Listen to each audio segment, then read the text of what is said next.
கிட்டத்தட்ட பூமியில உள்ள எல்லாரும் மதம் அல்லது தேசியமயமாதல பொருட்படுத்தாம நல்ல மற்றும் தீய சக்திகளுக்கு இடையே சில வடிவத்தில் உலகெங்கிலும் யுத்தம் எழுகிறது என்பதை உணர வேண்டும். வெளிச்சத்திற்கும் இருளுக்கும், சத்தியத்திற்கும் தவறுக்கும், ஒடுக்குதலுக்கும் விடுதலைக்கும் முடிவாக ஜீவனுக்கும் மரணத்திற்கும் இடையே மாபெரும் போராட்டம் நடக்கிறது. இதற்கு பின்பு உள்ள வெளிப்படையான முரண்பாடு என்ன? நாம் பார்க்கிற 3 பரிமாண திரைக்கு அப்பால் நாம் பார்க்க முடியாத நிஜமான ஆவிக்குரிய உலகம் இருக்கிறது என்று அநேக மதங்களும் வேதாகமும் போதிக்கிறது.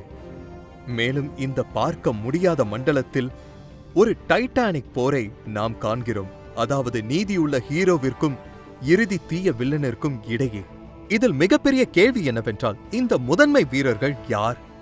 எப்படி, எங்கே, எப்போது இந்த அண்ட நெருக்கடி ஆரம்பித்தது? இது யுகயுகமாய் இருக்கிற மாபெரும் ரகசியம் மற்றும் இதுவரை சொல்லப்படாத ஒரு ஆச்சரியமான கதை. இந்த நெருக்கடி இப்போது பூமியில் உள்ள ஒவ்வொருவருக்கும் அடங்கும். ஆம், ஒவ்வொருவருக்கும்.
மனித சரித்திரம் போர் காட்சிகளால் நிறைந்துள்ளது.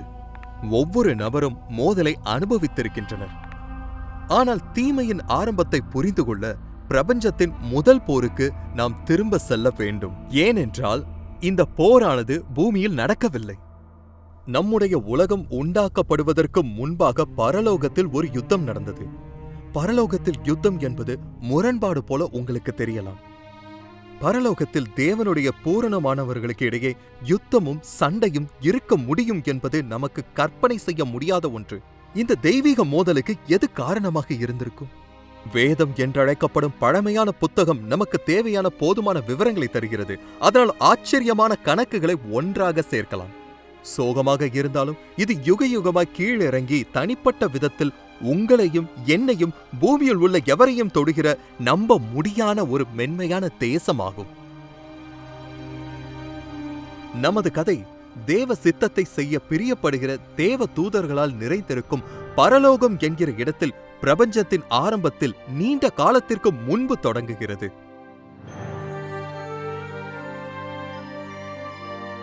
சிருஷ்டிகரின் நீதியுள்ள அன்புள்ள ஆளுகைக்கு கீழே பரலோகம் முழுவதும் மகிழ்ச்சியையும் பூரண பேரின்பத்தையும் அனுபவிக்கிறது. சர்வ வல்லமையுள்ள நேசிக்கிற தேவகுமாரன் பரலோகத்தின் தலையாய இளவரசராகவும் தேவதூதர்களின் சேனாதிபதியாகவும் இருந்தார். அவர் பூமிக்கு வந்தபோது எடுத்துக்கொண்ட பெயரால் அவர் அறியப்படுகிறார், இயேசு.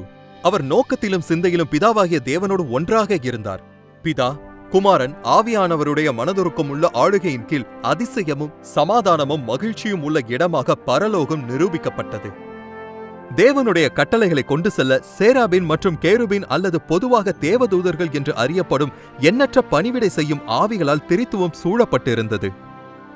இந்த வல்லமையுள்ள புத்திசாலியான சிருஷ்டிப்புகள் சர்வ வல்லவருடைய கட்டளையை செய்வதில் தங்களுடைய மிகப்பெரிய மகிழ்ச்சியை கண்டடைகின்றன. ஆனால் தேவன் முழு பரலோக கூட்டத்திற்கும் தலைவனாக ஊழியம் செய்யும்படி ஒரு அசாதாரண தேவ தூதனை உண்டாக்கினார். அவனுடைய பெயர் லூசிபர் என்று வேதம் சொல்கிறது, அதாவது ஒளி தாங்குகிறவன். இந்த கேருபின் தான் தேவன் உண்டாக்கினவைகளில் உயரியது. இது தேவனுடைய சிங்காசனத்திற்கு மிக நெருக்கமாகவும் பரலோக அதிகாரத்தில் நேரடியாகவும் இயேசுவுக்கு கீழ் இருந்தது. லூசிபரின் வேலையானது தேவனுடைய சித்தத்தின் வெளிச்சத்தையும் அறிவையும் மற்ற தூதர்களுக்கு அறிவிப்பதாகும். லூசிபர் தேவனுடைய அற்புதமான சிருஷ்டிப்பாக இருந்தான். அவன் அழகாக இருந்தான் மற்றும் தலைமைத்துவத்திலும் அமைப்பிலும் வியத்தகு வல்லமையை கொண்டிருந்தான். தூதர்கள் மத்தியில் இவன் மிகவும் போற்றப்பட்டு மதிக்கப்பட்டு நண்பனாக நேசிக்கப்பட்டான். இருந்த போதிலும் லூசிபர் ஒளியின் ராஜ்யத்தை அறிமுகப்படுத்தும் துயரத்தை தேவன் முன்னமே கண்டிருந்தார். நீ ஞானத்தால் நிறைந்தவன், பூரண அழகுள்ளவன், சகவித ரத்தினங்களும் உன்னை மூடிக்கொண்டிருக்கிறது. நீ காப்பாற்றுகிறதற்காக அபிஷேகம் பண்ணப்பட்ட கேருப், தேவனுடைய பரிசுத்த பர்வதத்தில் உன்னை வைத்தேன். அக்கினிமயமான கற்களின் நடுவே உலாவினாய். நீ சிருஷ்டிக்கப்பட்ட நாள் துவங்கி உன்னில் அநியாயம் கண்டுபிடிக்கப்பட்டது மட்டும் உன் வழிகளில் குறையற்றிருந்தாய். லூசிபர் தன்னுடைய அழகையும் வல்லமையையும் தியானிக்க ஆரம்பித்த போது அவனுடைய இருதயம் படிப்படியாக மாற ஆரம்பித்தது. தன்னுடைய கவனத்தை தேவனை விட்டு விலக அனுமதித்து தன்னுடைய அன்பை தன்மீது திருப்பி விட்டான். இந்த கலகத்தின் விதைகள் அவனுடைய உள்ளத்தில் எப்படி ஏன் முளைத்தது என்பதை நாம் புரிந்து கொள்ள முடியாமல் இருக்கலாம். ஆனால் ஏசாயா தீர்க்கதரிசி லூசிபரின் சிந்தனைக்கான தெளிவுத்தன்மையை தருகிறார்.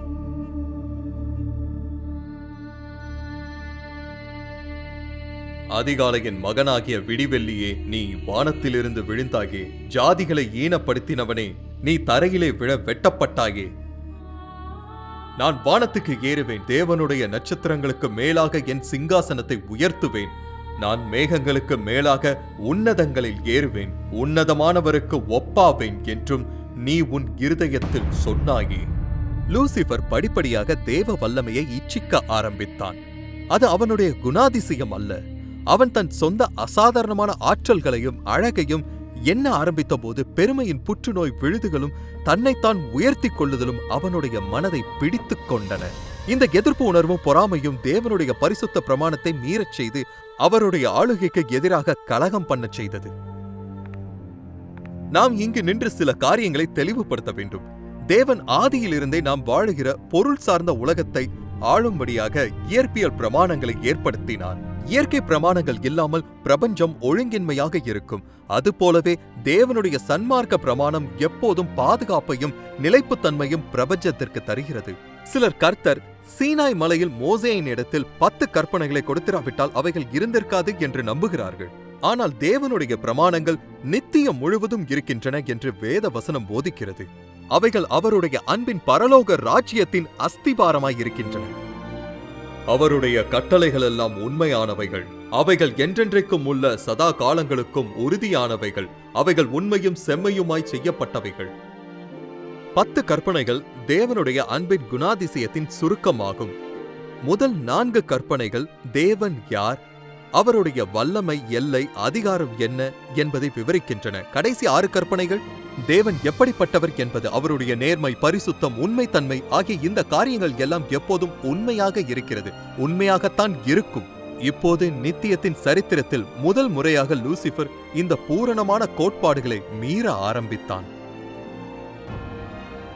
அவன் தேவனுடைய வல்லமையையும் அந்தஸ்தையும் பகிர்ந்து கொள்ள விரும்பினால் அவனுக்கு உதவி தேவை என்பதை அவன் அறிந்திருந்தான். ஆகவே அவன் வேலைக்கு போனான். அவன் மற்ற தூதர்களிடம் வஞ்சகத்தை பரப்ப ஆரம்பித்து தேவனுடைய தலைமைத்துவத்தை பற்றிய சந்தேகத்தையும் அதிருப்தியின் விதைகளையும் விதைத்தான். அதே நேரத்தில் அவன் நுணுக்கமாக சிறப்பிக்கும் அவனுடைய நற்பண்புகளை மிகைப்படுத்தினான். தேவன் தம்முடைய தெய்வீக வல்லமையை முறைகேடாக பயன்படுத்துகிறார் என்றும் அவருடைய சிருஷ்டிப்புகளின் உண்மையான விடுதலையையும் மகிழ்ச்சியையும் அவருடைய பிரமாணம் கட்டுப்படுத்துகிறது என்று சொல்லி தூண்டிவிட்டான். லூசிபர் தன் புத்திசாலித்தனம், செல்வாக்கு மற்றும் சக்திகளால் தேவ தூதர்களில் ஒரு பெரும் எண்ணிக்கையானவர்களை தன்னோடு கலகத்தில் சேர்த்துக் கொண்டான். அவ்வளவு புத்திசாலித்தனமான தேவ தூதர்கள் எப்படி இந்த வஞ்சகனை பின்பற்றி ஏமாற்றப்பட்டார்கள் என்று நீங்கள் ஆச்சரியப்படலாம். ஆனால் மறவாதீர்கள், இதுவரைக்கும் எந்த தேவதூதனும் பொய்யே கேட்டதே கிடையாது. இந்த கலகத்தின் ஆரம்ப நிலையில் லூசிபர் தேவனுடைய ஸ்தானத்தை எடுத்துக்கொள்ள எவ்வாறு ஆசைப்பட்டான் என்பதை தேவதூதர்கள் உணராமல் இருந்தார்கள். இறுதியில் அவன் தேவனுடைய சிங்காசனத்தை கைப்பற்றும் முயற்சியில் அவருடைய சொந்த மகனை சித்திரவதை செய்து கொலை செய்வான் என்பதும் அவர்களுக்கு தெரியாது. வினோதமாக அவன் தன்னுடைய உண்மையான நோக்கத்தை தேவனிடமிருந்து மறைக்க முடியும் என்று எண்ணினான். தங்கள் கிரியைகளை அந்தகாரத்தில் நடப்பித்து நம்மை காண்கிறவர் யார், நம்மை அறிகிறவர் யார் என்கிறவர்களுக்கு ஐயோ!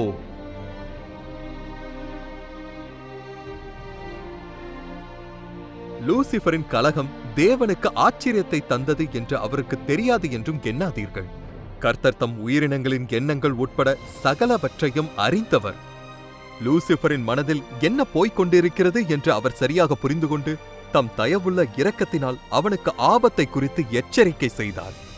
ஆனால் முடிவில் பெருமையும் சுய அன்பும் லூசிபரை மனம் திரும்ப விடவில்லை. ஆகவே அவன் தாழ்மையாக கீழ்ப்படிவதற்கு பதிலாக தேவனுக்கு விரோதமாக கலகம் பண்ண தெரிந்து கொண்டான். சிலர் ஆச்சரியப்படலாம், இதனால் தேவன் கேடான தூதனை உண்டாக்கினார் என்று அர்த்தமா? இல்லை. ஆனால் அவர் லூசிபரை தெரிந்து கொள்ளும் சுதந்திரத்தோடு உண்டாக்கினார். பாருங்கள், தெரிந்து கொள்ளும் சுதந்திரம் என்பது அற்புதமானது.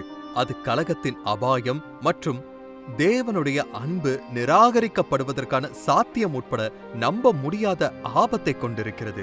பாருங்கள், உண்மையான அன்பு முன்னமே திட்டமிடப்பட்ட உயிரினத்திடமிருந்து வர முடியாது. அதை கட்டாயப்படுத்தவும் முடியாது. அது தானாக முன்வந்து கொடுக்கப்பட வேண்டும். உதாரணத்திற்கு, இந்த சிறிய ரோபோட் நாய் எவ்வளவு அழகாக இருந்தாலும் அது என்னை உண்மையாக நேசிக்க முடியாது. பார்ப்பதற்கு அது என்னை அன்பு கூறுவது போல செய்யலாம். ஆனால் அது முன் திட்டமிடப்பட்ட அறிவுரைகளை தான் எடுத்துக்கொள்ளும். அது தெரிந்து கொள்ள முடியாது. மற்றொரு பக்கம், இந்த சிறிய நாய்க்குட்டி என்னை பார்ப்பதில் மகிழ்ச்சியாக இருக்கிறது. அது தன்னுடைய ஈர்ப்பையும் நேரத்தையும் என்னிடம் கொடுக்க தெரிந்து கொண்டிருக்கிறது. நான் அதனிடம் அன்பு கூறுவதால் அந்த உறவு வளரும், வலுப்படும். அதுபோலவே அன்புள்ள தேவன் தம்முடைய புத்திசாலித்தனமான உயிரினங்களிடம் இருந்து உண்மையுள்ள அன்பை விரும்புகிறார். அது நடப்பதற்கு அவர்களுக்கு சுய தெரிந்து கொள்ளுதல் தேவை. லூசிபருக்கு உண்மையாக அந்த விடுதலை இருந்தது என்பதற்கு அவனுடைய கலகம்தான் ஆதாரம். ஆகவே இப்போது கேள்வி என்னவென்றால், இந்த பிரச்சனைக்கு தேவன் எப்படி மாற்றுத்தரவு கொடுப்பார்? அவர் லூசிபரையும் அவனோடு சேர்ந்து கொண்ட பல மில்லியன் கணக்கான தூதர்களையும் எப்படி அணுகப் போகிறார்? அநேகர் ஏன் தேவன் கலகம் செய்தவர்களை உடனடியாக அழிக்கவில்லை என்று ஆச்சரியப்படுகிறார்கள். அவர் ஒரு ஆணி மின்னல் மூலமாக அவனை எளிதில் ஆவியாக்கியிருக்க முடியும். ஆனால் அது பிரச்சனையை தீர்த்து விடுமா? இல்லை. மாறாக தேவ தூதர்களின் மனதில் லூசிபர் விதைத்த சந்தேகங்களையும் ஐயங்களையும் அது நிச்சயமாக தீவிரப்படுத்தி இருக்கும். நினைவில் கொள்ளுங்கள், தேவனுடைய ஆளுகையில் உள் வேலைகளை செய்ய வேறு யாரும் இல்லை என்று அவனுக்கு தெரியும். அவனுடைய அழிவு அன்புக்கு பதிலாக பெருமளவு மறைக்க வேண்டியதின் ஒரு பகுதியாகவும் பழி வாங்குதலின் பயமாகவும் பார்க்கப்பட்டது. இது கடவுளை சேவிப்பதற்கான உந்துதல் காரணமாய் இருக்கும். இல்லை, இது நெருக்கடியை சந்திப்பதற்கு சரியான வழி எதுவென்றால் அதன் போக்கிலே அதை அனுமதிப்பதுதான். தீமை மீண்டும் எழாது என்பதை உறுதி செய்ய ஒரே ஒரு வழி இது மட்டும்தான். அறுப்பு காலத்தில் நான் அறுக்கிறவர்களை நோக்கி, முதலாவது களைகளை பிடுங்கி அவைகளை சுட்டெரிக்கிறதற்கு கட்டுகளாக கட்டுங்கள், கோதுமையையோ என் களஞ்சியத்தில் சேர்த்து வையுங்கள் என்பேன் என்று சொன்னான் என்றார். கோதுமையும் பதரும் என்கிற உவமையில் ஒரு செடியானது அதன் உண்மையான சுபாவத்தை வெளிப்படுத்துவதற்கு வளருகிற நேரம் தேவை என்பதை இயேசு உதாரணமாக பயன்படுத்துகிறார். கொடுக்கப்பட்ட நேரத்தில் லூசிபரின் உண்மையான குணாதிசயம் வெளிப்படும் என்றும் அவனுடைய கலகத்தின் கசப்பான கனி எல்லாரும் பார்க்கிற விதத்தில் வெளிப்படையாக இருக்கும் என்று தேவன் தம்முடைய முடிவில்லாத ஞானத்தின் மூலம் அறிந்திருந்தார். அதுவரைக்கும் பிரபஞ்சத்தின் பிரஜைகளுக்கு பாவத்தை குறித்தும் அது எங்கே நடத்தி செல்லும் என்பதை குறித்தும் பரிச்சயம் இல்லாதிருந்தது. ஆனால் அது தங்களை அழிக்கும் கொடூர தன்மையை அவர்கள் பார்க்கும்போது அது மாறும். முடிவில் தேவனுடைய ஆளுகையில் ஞானமும் அன்பும் எப்போதும் நிரந்தரமாக நிற்கும். பிரபஞ்சம் பாதுகாப்பாக இருக்கும். லூசிபரும் அவனுடைய ஆதரவாளர்களும் கலகத்தை முன்னெடுத்து கொண்டு வந்தபோது அவர்களை தொடர்ந்து பரலோகத்தில் இருக்க அனுமதித்தால் சமாதானம் இல்லாமல் போய்விடும் என்று கர்த்தர் அறிந்தார். ஒரு கோடு வரையப்பட வேண்டும், நடவடிக்கை எடுக்கப்பட வேண்டும், கலகக்காரர்கள் வெளியேற்றப்பட வேண்டும். ஆனால் லூசிபரும் அவனுடைய ஆதரவாளர்களும் விருப்பமுடனோ அல்லது சமாதானத்துடனோ ஒருபோதும் செல்ல மாட்டார்கள். அடுத்தபடி யுத்தம்தான். வானத்தில் அவர்கள் இருந்த இடமும் காணப்படாமற் போயிற்று. உலகம் அனைத்தையும் மோசம் பண்ணுகிற பிசாசு என்றும் சாத்தான் என்றும் சொல்லப்பட்ட பழைய பாம்பாகிய பெரிய வலுச்சர்ப்பம் தள்ளப்பட்டது. அது பூமியிலே விழ தள்ளப்பட்டது. அதனோடு கூட அதைச் சேர்ந்த தூதரும் தள்ளப்பட்டார்கள்.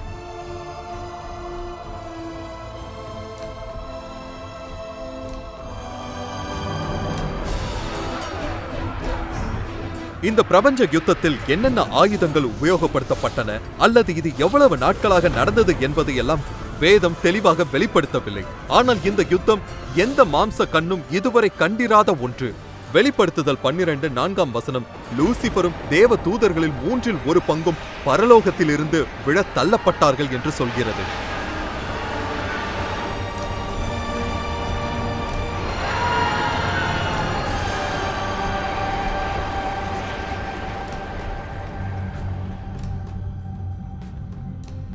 ஆனால் அடுத்தது என்ன?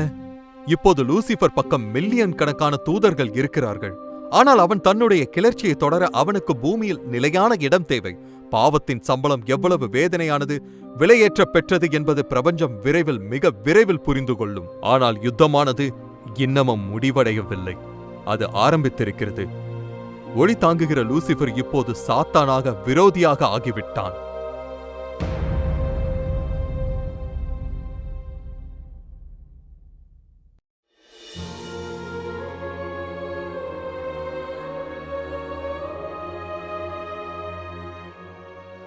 பரலோகத்தில் யுத்தத்திற்கு பிறகு சாத்தானும் அவனுடைய விழுந்து போன தூதர்களும் மகிமையின் பிரகாரங்களிலிருந்து வெளியேற்றப்பட்டார்கள்.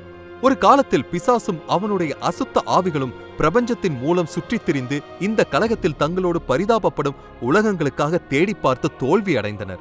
லூசிபரின் இழப்பு மற்றும் அவனது தூதர்கள் உருவாக்கிய வெற்றிடத்தை தேவனுடைய இருதயம் முனைப்போடு உணர்ந்தது. ஆகவே பிதா, குமாரன், ஆவியானவர் ஆகிய மூவரும் தங்களுக்கு பிடித்தமான அற்புதமான சிருஷ்டிப்பின் வேலைக்கு திரும்பினார்கள். அவர்கள் புதிய, எண்ணற்ற, ஆச்சரியமான வெவ்வேறு உயிரினங்களின் அன்பால் நிரப்பப்பட்ட உலகத்தை உண்டாக்க தீர்மானித்தார்கள். இந்த புது உலகம் தனித்துவமாக இருக்கப் போகிறது.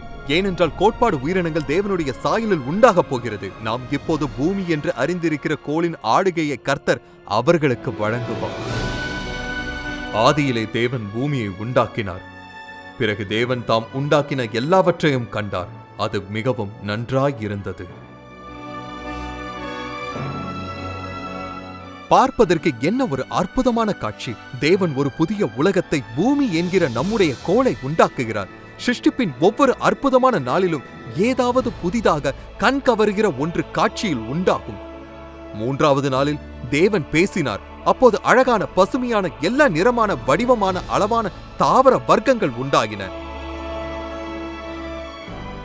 5வது நாளில் உலகமானது அதிர்ச்சியூட்டும், கவர்ச்சிகரமான உயிரினங்களால் நிரப்பப்பட்டது. அவை வானங்களில் பறப்பவையாகவோ அல்லது நீலக்கடலில் சுதந்திரமாக நழுவிச் செல்கிறவைகளாகவோ, சில இரண்டும் செய்கிறவைகளாக இருக்கலாம். 6ஆம் நாளில் பெரிய, வெவ்வேறான அநேக நிலவாழ் மிருகங்களின் அறிமுகம். ராட்சத யானை முதல் சிறிய செவ்வனில் வரை ஒவ்வொன்றும் புதிய கோளில் ஒரு வீட்டையும் மற்ற சிருஷ்டிப்போடு இசைந்து வாழ்வதற்கான இடத்தையும் கண்டுபிடித்தன. மேலும் 6ஆம் நாளில் தேவன் மனுஷனை உண்டாக்கினார். பின்பு தேவன் நமது சாயலாகவும் நமது ரூபத்தின்படியையும் மனுஷனை உண்டாக்குவோமாக என்றார். தேவனாகிய கர்த்தர் மனுஷனை பூமியின் மண்ணினாலே உருவாக்கி ஜீவ சுவாசத்தை அவன் நாசியிலே ஊதினார். மனுஷன் ஜீவாத்துமாவானான். தேவனாகிய கர்த்தர் கிழக்கே ஏதேன் என்னும் ஒரு தோட்டத்தை உண்டாக்கி தாம் உருவாக்கின மனுஷனை அதிலே வைத்தார்.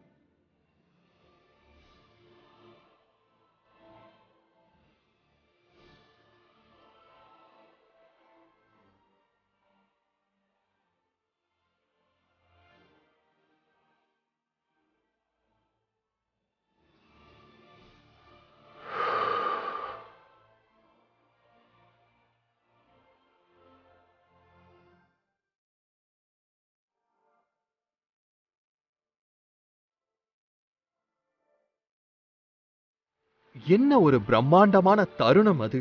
தேவனுடைய சாயலில் உண்டாக்கப்படுவது, சுயாதீனமாக சிந்திப்பது, தனியாக ஆளுகை செய்வது.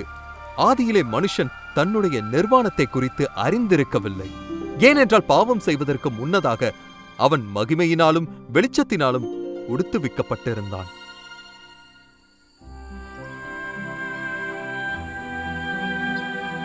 தேவன் அவனுக்கு ஏற்ற துணையாக அவளுடைய மனைவி ஏவாளையும் உண்டாக்கினார்.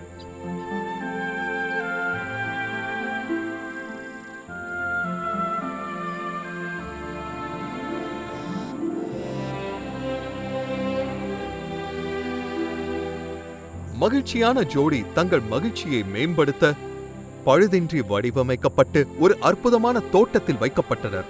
ஆதாம் ஏவாளுக்கு பூமியில் உள்ள மற்ற உயிரினங்களுக்கும் தங்களுடைய சாயலில் குழந்தைகளை பெற்றுக்கொள்ளும் தெய்வீக சிலாக்கியமும் கொடுக்கப்பட்டிருந்தது.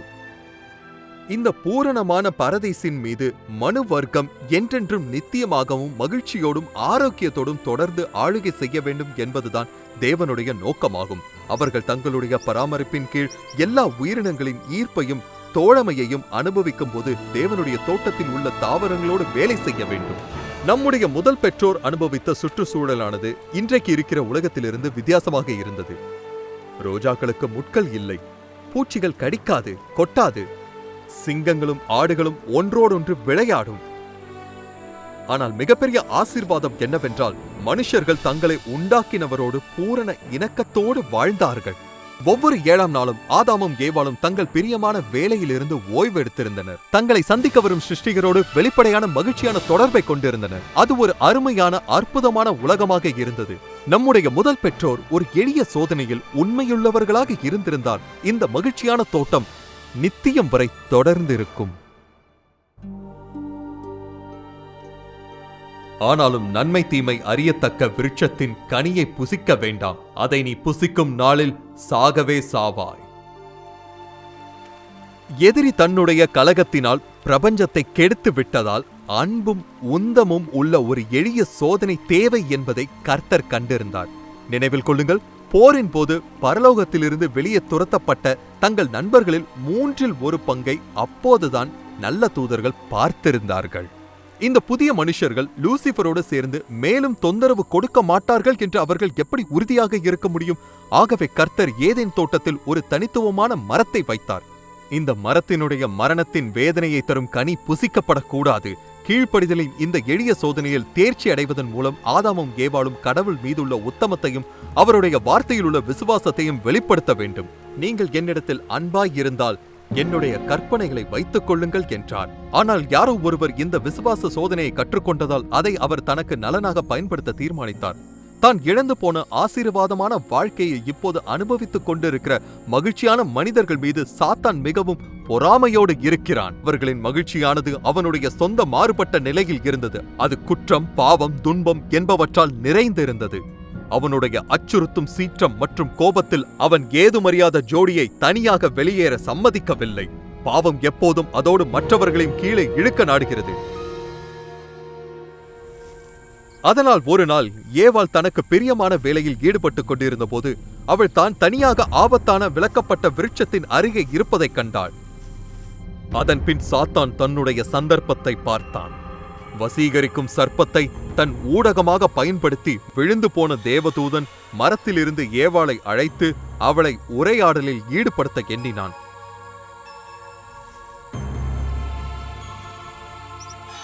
அவனுடைய அழகான வார்த்தைகள் தேவன் மீது நம்பிக்கையற்ற தன்மையை உருவாக்குவதற்கு கவனமாக கணக்கிடப்பட்டன.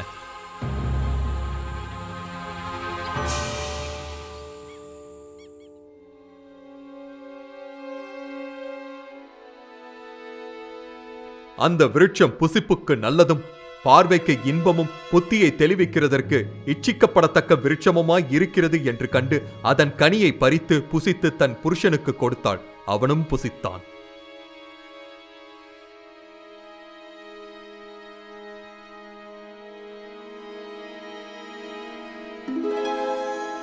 சோகம். அவள் சோதனையின் மென்மையான குரலை கேட்டபோது அவள் தேவனுடைய வார்த்தையை குறித்து சந்தேகிக்க ஆரம்பித்தாள். மேலான வல்லமையும் ஞானமும் கிடைக்கும் என்று வாக்கு கொடுத்து சர்ப்பம் அவளை ஈர்த்தது. எல்லாவற்றிற்கும் மேலாக அந்த பழம் வெளிப்படையாக பாம்புக்கு பேசும் ஆற்றலை கொடுத்தது என்றால் அது அவளுக்கு மற்ற எப்படிப்பட்ட வல்லமைகளை கொடுக்கும் என்று இந்த வேண்டுகோளை கண்டாள். அதனால் அவள் இப்போதுதான் சர்ப்பத்தை சந்தித்திருந்தாலும் தன்னை உண்டாக்கிய தனக்கு பரதீசு வீட்டை தந்த தேவனுக்கும் மேலாக அவனுடைய வார்த்தையை நம்பினாள். ஆகவே ஏவாள் விலக்கப்பட்ட கனியை புசித்து பிறகு தன்னுடைய புருஷனையும் அதை புசிப்பதற்கு இணங்கச் செய்தாள். ஆதாம் தேவனுக்கு உத்தமமாய் இருக்க தெரிந்தெடுத்திருக்கலாம். ஆனால் அவன் தன் அன்பை தேவன் மீதான அன்பிற்கு மேலாக தன் மனைவி மீது வைத்தான்.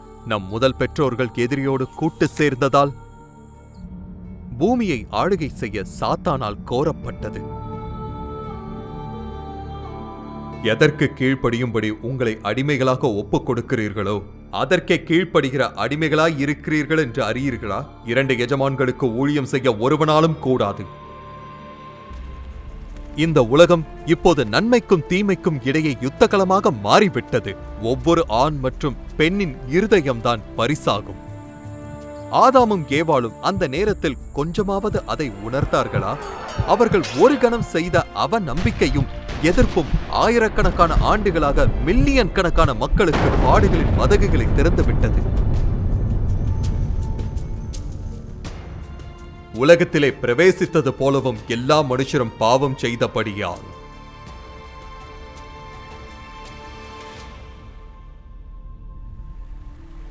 நம்முடைய முதல் பெற்றோர்கள் விரைவிலேயே தங்களுடைய பாவத்தின் கொடூர விளைவுகளை சந்திக்க ஆரம்பித்தார்கள். அவர்களுடைய பரிசுத்த ஸ்தானத்தில் ஆதாமும் ஏவாளும் மகிமையின் அங்கியால் ஒளி வீசினார்கள். அவர்கள் பாவம் செய்த பிறகு இந்த இயற்கை அங்கியின் வெளிச்சம் மங்கி அவர்கள் தாங்கள் நிர்வாணிகளாய் இருப்பதை உணர்ந்து மறிக்கிறவர்களாய் ஆனார்கள். அவமானமும் பயமும் அவர்களுடைய சந்தோஷத்தை எடுத்துக்கொண்டன. அவர்கள் தங்கள் நிர்வாணத்தை இலைகளால் மறைக்க முயன்றார்கள். இப்போது அவர்கள் பிசாசின் நிலையான செல்வாக்கின் கீழ் தங்களை கண்டார்கள். சோதனைக்கு விட்டுக் கொடுத்தது அவர்களுடைய சுபாவத்தை பலவீனப்படுத்தியது. இப்போது சாத்தான் மனுக்குலத்தின் மீது புது வல்லமையை பெற்றுக்கொண்டான். மக்கள் பிசாசின் சோதனைகளை தங்கள் சொந்த பலத்தில் எதிர்க்க முடியாது. கடைசியில் மிகவும் கொடூரமாக அவர்கள் தாங்கள் தெளிவற்ற மரண தண்டனைக்கு கீழே வாழ்வதாக தங்களை கண்டார்கள். கீழ்ப்படியாமை மரணத்தை கொண்டு வரும் என்று தேவன் அவர்களை எச்சரித்திருந்தார். அவர்கள் ஏற்கனவே ஆவிக்குரிய மரணத்தை அனுபவித்திருக்கிறார்கள். எவ்வளவு காலம்? அவர்கள் சரீர பிரகாரமான மரணம் அடையும் வரைக்கும். இந்நேரத்தில் அவர்களின் எதிர்காலம் இருளாகவும் நம்பிக்கையற்றதாகவும் இருந்ததை தவிர வேறு எதுவும் நடக்கவில்லை. அவர் மனுஷனை துரத்திவிட்டு ஜீவ விருட்சத்துக்கு போம் வழியை காவல் செய்ய ஏதேன் தோட்டத்துக்கு கிழக்கே கேருபீன்களையும் வீசிக்கொண்டிருக்கிற சுடரொளி பட்டயத்தையும் வைத்தார். விழுந்து போன தூதர்கள் தங்களுடைய பரலோக வீட்டை விட்டு வெளியேற்றப்பட பாவம் காரணமாக இருந்தது போல இப்போது கீழ்ப்படியாமையின் நிமித்தமாக ஆதாமும் ஏவாளும் பரதீசில் இருந்து தங்களுடைய தோட்ட வீட்டிலிருந்து துரத்தப்பட்டார்கள். அவர்களை சுற்றியிருந்த எல்லாம் உடனடியாக மாறியது. மனுக்குலம் இதய நோய் மற்றும் இறுதியாக மரணம் இவற்றால் பாதிக்கப்பட்டது.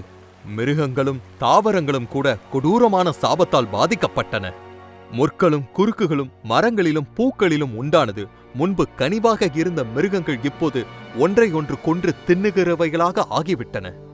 மிக மோசமான விளைவு என்னவென்றால் பாவம் மனுக்குலத்தை தேவனிடமிருந்து பிரித்துவிட்டது.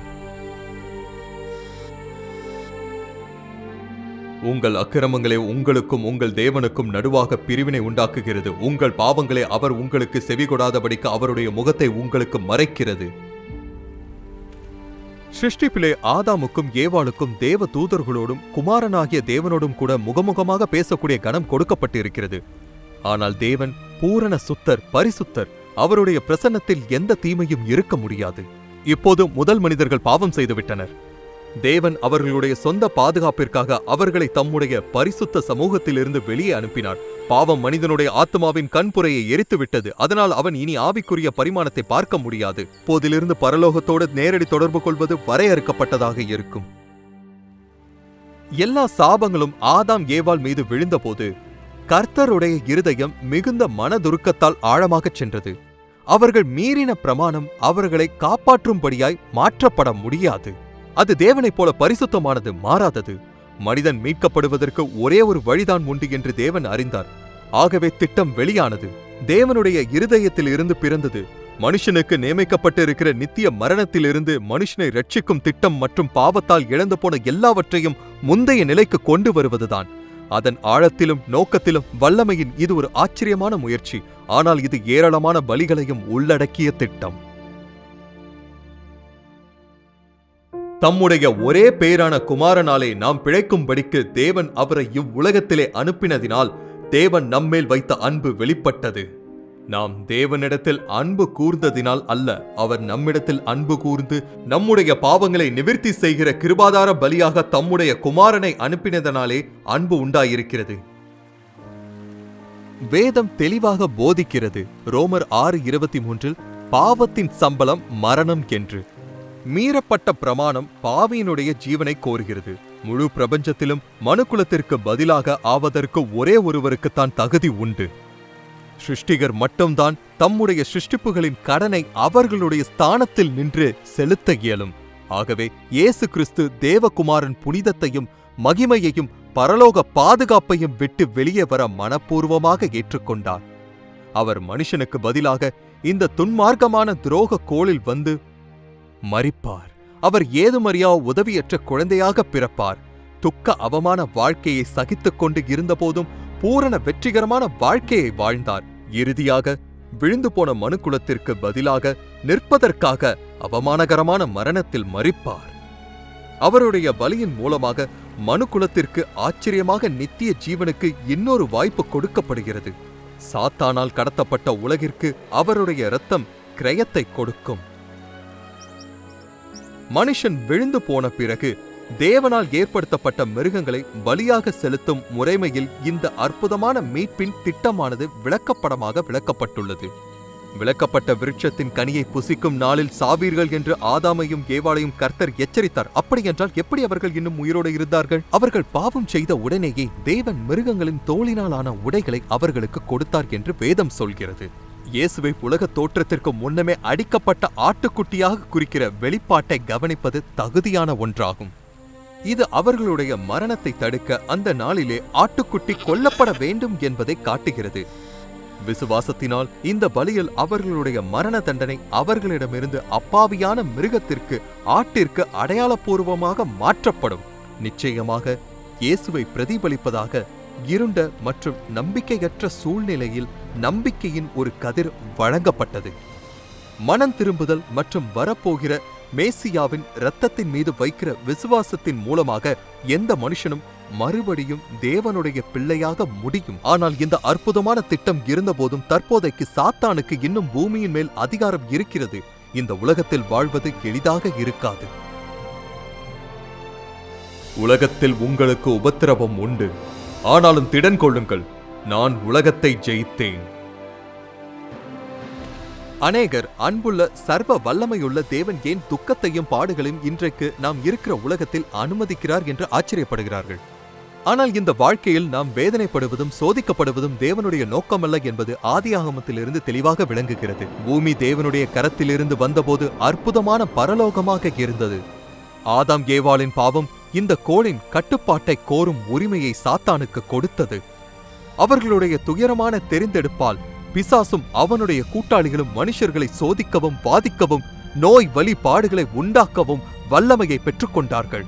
ஏன் சாத்தானுக்கு மனுக்குலத்தின் மீது முழுமையான அதிகாரம் இல்லை என்பது ஒருவேளை ஒரு சிறந்த கேள்வியாக இருக்கலாம். அதற்கான பதில்தான் இயேசு கிறிஸ்து. சிலுவையில் இயேசு மரித்தது நம் ஒவ்வொருவருக்கும் ரட்சிக்கப்படுவதற்கு வாய்ப்பை கொடுத்திருக்கிறது என்பதை நீங்கள் ஏற்கனவே உணர்ந்திருக்கலாம். ஆனால் நிஜத்தில் அதை காட்டிலும் அதிகமாக செய்தது.